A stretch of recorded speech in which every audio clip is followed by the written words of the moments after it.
দে call দে বাসায় phone দে। তোরা এখানে আকাম করতে আসিস না? এই আকাম করতে আসিস না এখানে? কি করছস এর সাথে?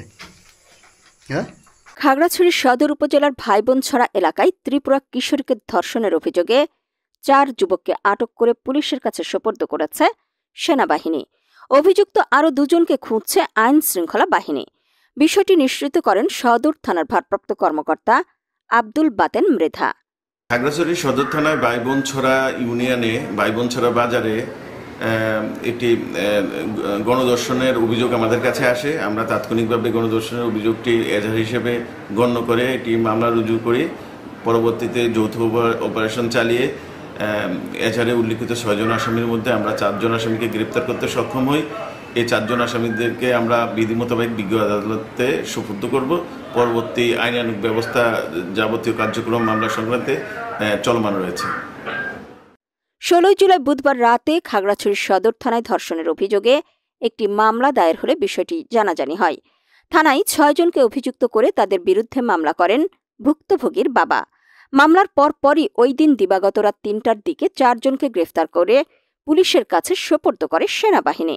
গ্রেফতারকৃতরা হলেন সদর উপজেলার ভাইবোনছড়া ইউনিয়নের আরমান হোসেন, ইমন হোসেন, এনায়েত হোসেন, সাদ্দাম হোসেন। অপর অভিযুক্ত মোহাম্মদ সোহেল ইসলাম এবং মোহাম্মদ মুনির ইসলাম পলাতক রয়েছেন। মামলার এজাহার ও ভিকটিমের পরিবার সূত্রে জানা যায়, গত 27 জুন রথযাত্রার মেলা শেষে এক আত্মীয়ের বাড়িতে রাত্রি যাপন করে ওই কিশোরী।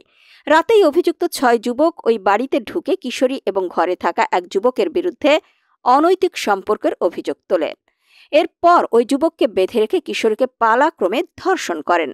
পরবর্তীতে ভয় ও লজ্জায় ঘটনাটি চেপে যায় ভুক্তভোগী কিশোরী। তবে সম্প্রতি ওই কিশোরী বিষপান করার পর তাকে খাগড়াছড়ি জেলা সদর হাসপাতালে ভর্তি করা হয়।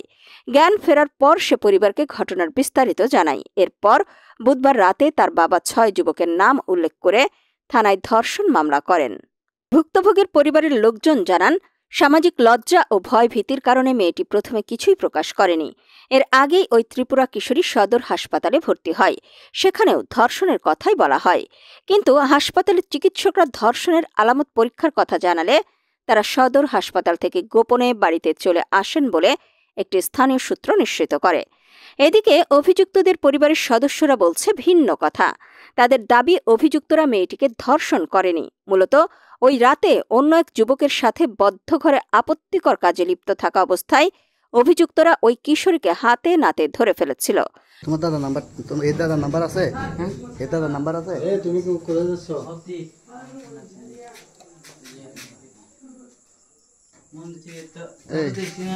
তোমার বাবার নাম্বার তোমার কাছে নাই তাইলে না? তো এখন কি করতে পারি আমরা? ঘটনাটিকে ভিন্ন খাতে প্রবাহিত করতে অথবা পরিবারের ভয়ে কিশোরীটি গণধর্ষণের নাটক সাজিয়েছে। তাদের দাবি, একটি অপ্রাপ্তবয়স্ক শিশুকে 6 জন যুবক মিলে গণধর্ষণ করলে তার পক্ষে সুস্থ থাকার কথা নয় এবং হাসপাতালে ভর্তি হওয়ার কথা। অথচ মেয়েটি 1 সপ্তাহ পর বিষপান করে অসুস্থ হওয়ার পর সুস্থতার জন্য তার পরিবার তাকে হাসপাতালে ভর্তি করে। খাগড়াছড়ি পুলিশ সুপার আরিফিন জুয়েল বলেন, মামলা হওয়ার পরপরই 4 জনকে গ্রেফতার করা হয়েছে। বাকি 2 জনকে গ্রেফতারের চেষ্টা চলছে। এদিকে ধর্ষণের অভিযোগ পাওয়ার পরই আইনশৃঙ্খলা বাহিনী দ্রুত ব্যবস্থা নিয়ে অভিযুক্তদের আটক করেছে। বিষয়টি যখন আইনি গতিতে দ্রুত অগ্রসর হচ্ছে, ঠিক তখন এই ইস্যুকে অজুহাত হিসেবে দাঁড় করিয়ে পাহাড়ি বাঙালি সাম্প্রদায়িক দাঙ্গা, অস্থিরতা ও বাঙালি বিরোধী ঘৃণা ছড়িয়ে দেওয়ার উদ্যোগ নিয়েছে পাহাড়ের সন্ত্রাসী সংগঠন ইউপিডিএফ। তারা এই ইস্যুকে কেন্দ্র করে রাজনৈতিক ফায়দা হাসিলের জন্য সামাজিক যোগাযোগ মাধ্যমে ঘৃণাত্মক প্রচারণা ও উস্কানিমূলক কর্মসূচি গ্রহণ করেছে। বৃহস্পতিবার বেলা 11:30টায় জেলা সদরের সরকারি উচ্চ বিদ্যালয় মাঠ থেকে সাধারণ শিক্ষার্থীর ব্যানারে একটি বিক্ষোভ মিছিল বের করা হয়। পরিস্থিতি যাতে নিয়ন্ত্রণের বাইরে চলে না যায় সেজন্য শুরুতেই আইনশৃঙ্খলা বাহিনীকে সজাগ থাকার জন্য অনুরোধ করেন সাধারণ পার্বত্যবাসী।